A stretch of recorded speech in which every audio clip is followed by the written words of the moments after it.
왜 모든 것을 내려놓고 싶은 순간에 내가 붙잡았던 것이 행복이 아닌 불안이었음을 깨달아야 할까요? 왜 내 삶은 통제할수록 손에서 멀어져 가장 깊은 외로움 속으로 빠지는 것일까요? 이 모든 번뇌의 굴레 속에서 우리는 무엇을 놓아야 하고 무엇을 지켜야 할까요? 과연 부처님의 지혜가 이 무너진 삶을 구원하고 지긋지긋한 집착의 끈을 끊어낼 수 있을까요? 지금 고통 속에서 해답을 찾은 한 어머니의 절실한 이야기가 당신의 인생을 바꿀 궁극적인 지혜를 전해드립니다. 지금부터 우리가 들여다볼 삶은 62세 김영숙 씨의 일상입니다. 새벽 4시 세상이 아직 잠든 시간부터 이곳 엄마의 손맛, 백반집 주방은 영숙 씨의 시간으로 시작됩니다. 그녀는 30년 세월이 새겨진 굳은 살을 보며 하루를 다짐하죠. 영숙 씨의 인생은 단 한 번도 흐트러진 적이 없습니다. 언제나 완벽했고 늘 억척스러웠습니다. 그것이 바로 이 집과 가족을 지탱하는 힘이라 믿어왔습니다. 아침이 밝아올 무렵 은퇴 후 무기력해진 남편 최 사장님이 거실에서 꼼지락거립니다. 잠옷 바람으로 느릿하게 리모컨을 찾는 남편의 모습은 영숙 씨의 눈에는 한없이 한심하게만 보이죠. 당신은 매일 그리 할 일이 없어. 빈둥거리는 거야? 시장 가서 콩나물이나 좀 다듬어. 내가 벌어온 돈으로 편히 놀 생각 말고. 영숙 씨의 목소리는 칼날 같습니다. 그녀는 자신의 희생과 노력만큼 남편과 가족들 역시 그녀의 통제 아래에 있어야만 그녀의 지난 세월이 헛되지 않았다고 믿을 수 있었기 때문입니다. 쉴 틈 없는 장사 와중에도 영숙 씨는 핸드폰을 놓지 못합니다. 35세 아들 민호 때문이죠. 대기업을 다니던 아들은 어머니가 원하는 안정적인 삶을 살고 있었지만 최근 연락이 뜸해 영숙 씨의 불안감은 최고조에 달했습니다. 민호야, 너 그 결혼한다는 애는 왜 아직 연락이 없어? 너 나이가 몇인데 아직도 결혼을 안 하는 거야. 애미 걱정 좀 시키지 마. 영숙 씨의 사랑은 늘 간섭과 압박으로 표출됩니다. 아들의 의사는 중요하지 않습니다. 오직 영숙 씨의 눈에 안정적으로 보여야 했으니까요. 바로 그때 민호에게서 전화가 걸려옵니다. 반가움도 잠시 아들의 목소리에서 느껴지는 냉랭함에 불안해지죠. 그리고 청천벽력 같은 소식이 전해집니다. 엄마, 저 회사 그만뒀어요. 이제 제 방식대로 살게요. 스타트업 시작했습니다. 30년간 억척같이 살아온 자신의 노력이 아들의 폭탄 선언 한마디에 송두리째 무너지는 기분이었습니다. 너 지금 제 정신이야. 내가 그 안정적인 회사를 왜 그만둬? 내가 내 뒷바라지 하느라 이 고생을 했는데 너는 내 말을 들어야지. 영숙 씨의 분노는 통제권을 잃었다는 좌절감에서 비롯됩니다. 그녀의 비난에 상처받은 아들은 급하게 전화를 끊어버리고 말았죠. 이 모든 것이 남편 때문인 것만 같습니다. 집에 돌아온 영숙 씨는 분을 사귀지 못하고 남편에게 모든 화풀이를 쏟아냅니다. 당신이 쓸데없이 집에만 있으니 민호가 저렇게 되지 않겠냐고. 당신이 돈을 더 벌어놨어야 내가 이 고생을 안 했지. 남편은 침묵하지만 영숙 씨의 귀에는 아무것도 들리지 않습니다. 그녀의 머릿속에는 오직 하나, 아들의 삶을 다시 궤도에 올려놓아야 한다는 강박뿐입니다. 영숙 씨는 밤늦도록 아들의 휴대폰으로 문자를 보냅니다. 당장 그 집 그만두고 돌아와라. 내 결혼 엄마가 알아볼 테니. 그녀는 자신의 방식이 옳다는 확신 속에서 아들을 더욱 강하게 통제하려는 의지를 다집니다. 하지만 아들 민호는 그 문자를 읽고 깊은 한숨을 쉬더니 다음 날 아침 어머니의 모든 연락을 피해 휴대폰을 아예 꺼버리고 말았습니다. 영숙 씨의 사랑이라는 이름의 통제는 결국 가족을 옥죄는 불안이 되어 그녀에게 돌아오고 있었습니다. 아들 민호가 어머니의 연락을 완전히 피해 휴대폰을 꺼버린 후에도 김영숙 씨의 집착은 멈추지 않았습니다. 그녀는 자신의 방식대로 민호의 문제를 해결해야만 직성이 풀렸거든요. 영숙 씨는 민호가 새로 시작했다는 스타트업 사무실을 무작정 찾아갑니다. 낡은 백반집 앞치마 차림의 그녀는 최첨단 공유, 오피스의 낯선 분위기 속에서 위화감을 느낍니다. 하지만 물러설 수 없습니다. 이 모든 것이 자신의 노력을 배신한 아들을 바로잡기 위한 당연한 행동이라 믿었으니까요. 민호는 어머니의 불쑥 찾아온 방문에 당황하며 여기 오지 말라고 했잖아요. 라고 낮은 목소리로 항의합니다. 하지만 영숙 씨는 단호합니다. 내가 하는 그 이상한 짓 당장 그만두고 엄마가 알아본 공무원 시험 준비나 해. 내 아버지 친구 딸인데 번듯한 회사 다니고 너도 이제 장가 갈 나이가 됐잖니. 그녀는 아들의 인생을 다시 꽉 쥐려 필사적으로 애씁니다. 하지만 영숙 씨의 필사적인 붙잡음은 민호에게 도망칠 이유만 제공했습니다. 민호는 결국 폭발하며 엄마의 꿈을 저한테 강요하지 마세요. 이제 제 인생 제가 살겠습니다. 라고 선언하고 자리를 박차고 나갔습니다. 영숙 씨의 통제는 처절하게 실패했습니다. 백반집으로 돌아온 영숙 씨는 다시 장사에 집중하려 하지만 우편함에서 시장 재개발 및 철거 통보서를 발견하고 충격에 빠집니다. 30년간 억척같이 지켜온 삶의 물리적 기반까지 흔들리는 순간이었죠. 영숙 씨는 이중의 위협에 완전히 패닉에 빠졌습니다. 그녀는 모든 불안과 분노를 남편에게 투사합니다. 당신이 은퇴하고 집에만 있으니 기가 막혀서 이런 일까지 생기는 거야. 당신이 돈을 더 벌어놨어야 내가 이 고생을 안 했지. 남편은 영숙 씨의 비난에 지칠 대로 지쳐 처음으로 맞섭니다. 당신은 평생 당신의 희생만 얘기했지. 내가 뭘 원하는지 한 번이라도 물어본 적 있어?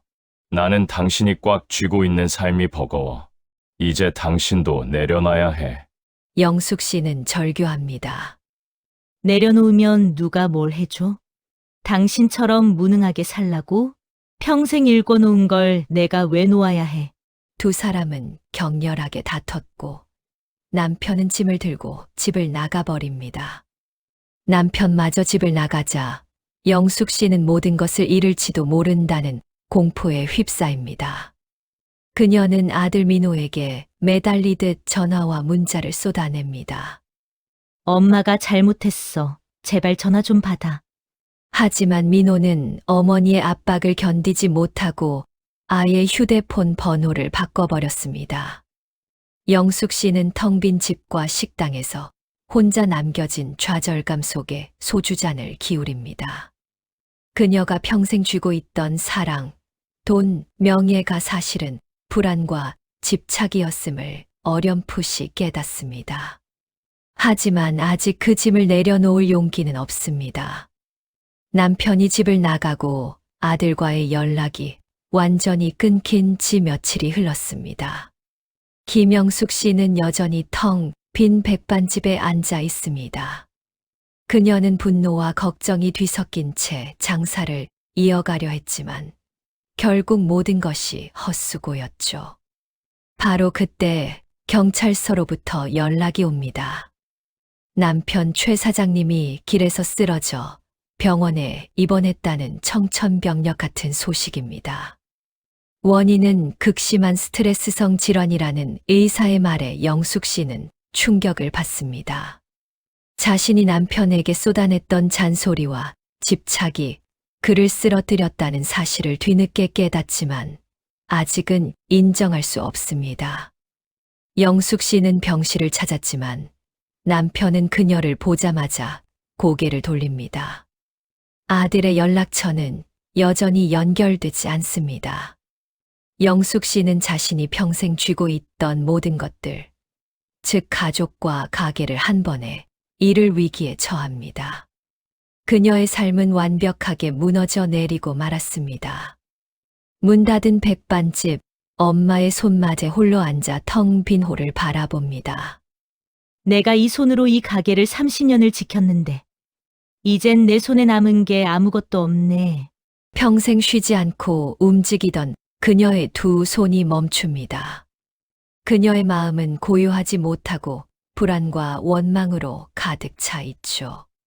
생각이 많고 걱정이 많고 미련이 많으니 행복이 들어올 자리가 없다는 말이 영숙 씨의 상황을 정확히 관통합니다. 삶의 절망 끝에서 영숙 씨는 우연히 시장 귀퉁이의 작은 사찰 고향사를 발견합니다. 그녀는 무언가에 이끌리듯 사찰 안으로 들어섭니다. 그곳에서 법공 스님이 뜰에 낙엽을 쓸고 있습니다. 스님은 영숙 씨에게 따뜻한 차 한 잔을 내어주며 조용히 묻습니다. 무엇이 그리 무거워 이리 오셨소? 영숙 씨는 결국 참았던 울음을 터뜨립니다. 제가 평생을 가족을 위해 희생하며 살았습니다. 그런데 모두 저를 떠났습니다. 제가 뭘 그렇게 잘못했습니까? 법공 스님은 영숙 씨의 절규를 조용히 듣고 답합니다. 내려놓는다는 것은 포기하는 것이 아닙니다. 그것은 단이 아니라 자유로 향하는 길입니다. 스님은 나무십 하나를 보여주며 말씀하시죠. 바람은 움켜쥐면 사라지고 손을 펴야 느낄 수 있습니다. 행복도 마찬가지입니다. 붙잡을수록 멀어지고 놓을수록 내 안에 머뭅니다. 영숙 씨는 혼란스럽습니다. 그녀의 삶은 오직 쥐는 법만 배워왔기 때문이죠.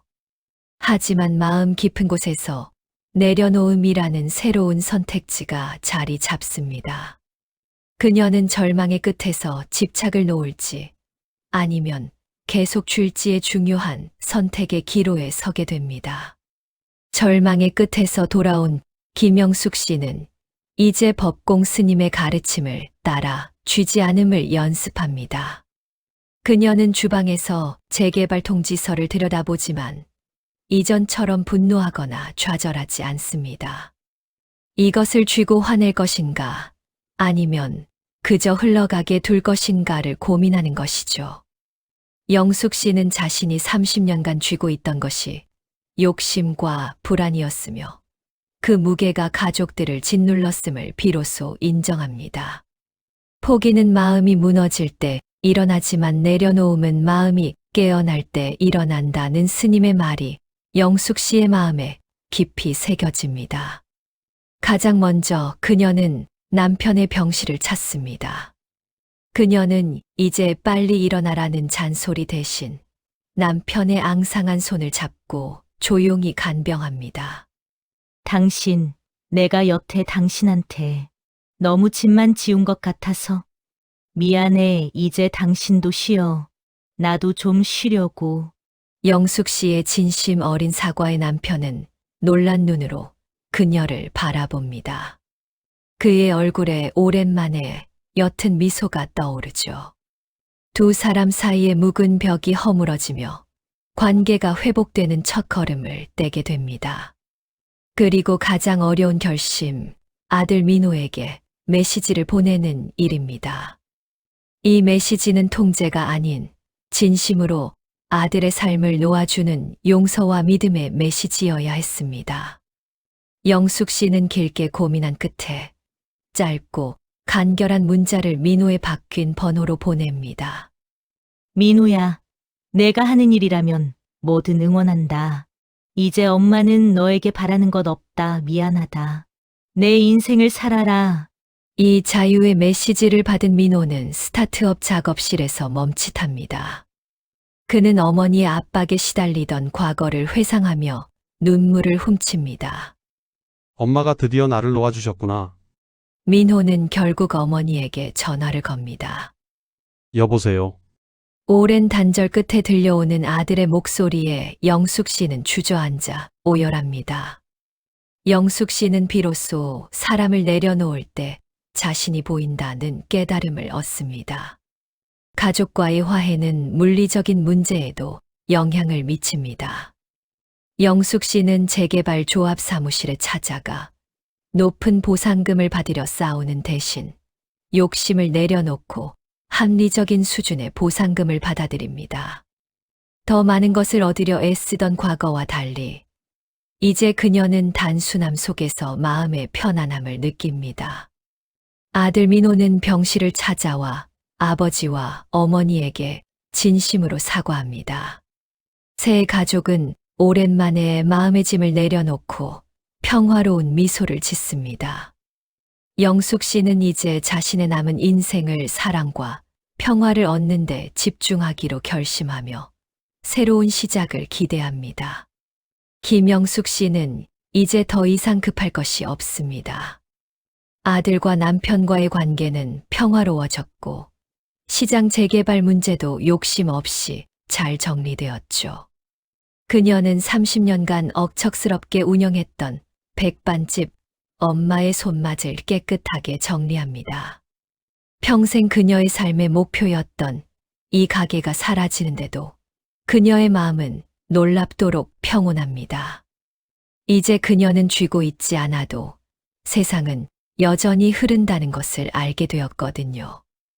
영숙 씨와 남편 최 사장님은 새로운 소도시의 바닷가 근처로 떠나기로 결정합니다. 남편 역시 영숙 씨의 잔소리가 사라지자 무기력함을 털어내고 소도시에서 새로운 취미를 찾았죠. 두 사람의 얼굴에는 오랜만에 깊은 주름만큼이나 깊은 미소가 걸려 있습니다. 아들 민호가 마지막으로 부모님을 찾아왔습니다. 그는 어머니의 짐을 덜어드리고 진심으로 감사를 표합니다. 어머니의 압박이 사라지자 민호는 오히려 자신의 일에 더욱 집중하며 행복한 모습을 보여주었죠. 영숙 씨는 아들의 행복한 눈빛을 보며 자신이 내려놓음으로써 아들에게 가장 소중한 자유를 선물했음을 깨닫습니다. 새로운 삶의 터전, 바닷가입니다. 영숙 씨는 창가에 앉아 잔잔한 파도를 바라봅니다.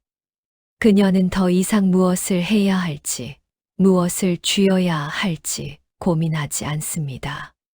그녀의 삶은 이제 억지로 움켜쥐는 것이 아니라 흘러가는 것을 지켜보는 일이 되었습니다. 영숙 씨는 자신의 지나간 실수와 부족함까지 포함해 있는 그대로의 나를 조용히 받아들입니다. 완벽하지 않아도 괜찮습니다. 그것이면 충분하다는 것을 알게 되었거든요. 그녀는 남편의 어깨에 기대어 조용히 미소를 짓습니다. 평생의 짐을 내려놓은 그녀의 마음에 비로소 진정한 평화가 찾아온 것이죠. 내가 쥐지 않아도 세상은 여전히 흐른다. 영숙 씨는 늦은 나이에 비로소 내려놓음의 지혜를 통해 얻은 깊은 만족감 속에 새로운 삶을 시작합니다. 자, 영숙 씨의 이야기 잘 보셨나요? 우리 모두는 영숙 씨처럼 무언가를 필사적으로 쥐고 살아갑니다. 돈, 명예, 자식의 성공, 심지어는 과거의 후회나 원망까지도 말이죠. 그것을 놓아버리면 모든 것이 무너질까봐 두려워하면서요. 하지만 영숙 씨는 깨달았습니다. 우리가 꽉 쥐고 있던 것은 행복이 아니라 불안이었다는 것을요. 어쩌면 지금 당신의 마음 속에도 이런 질문이 떠오를지도 모릅니다. 부처님 말씀처럼 정말 모든 것을 내려놓으면 좋아지는 걸까요? 제 삶의 짐은 무엇이었을까요? 법공 스님이 영숙 씨에게 했던 그 말씀처럼 내려놓는다는 것은 포기하는 것이 아닙니다. 그것은 단이 아니라 자유로 향하는 길입니다. 쥐고 있던 손을 펴는 순간 비로소 바람을 느낄 수 있듯이 집착을 내려놓는 순간 우리는 있는 그대로의 나를 마주하고 평화를 얻게 됩니다. 당신의 삶도 영숙 씨의 삶처럼 집착을 놓는 순간 새로운 흐름을 찾을 수 있습니다. 지금 당신의 마음 속에 남아있는 가장 무거운 짐은 무엇인가요? 잠시 눈을 감고 그 짐을 내려놓아 보세요. 이 이야기가 당신의 마음속 짐을 내려놓는 작은 위로가 되었기를 바랍니다. 구독과 좋아요는 이 지혜를 더 많은 분들과 나누는 힘이 됩니다. 시청해 주셔서 감사합니다.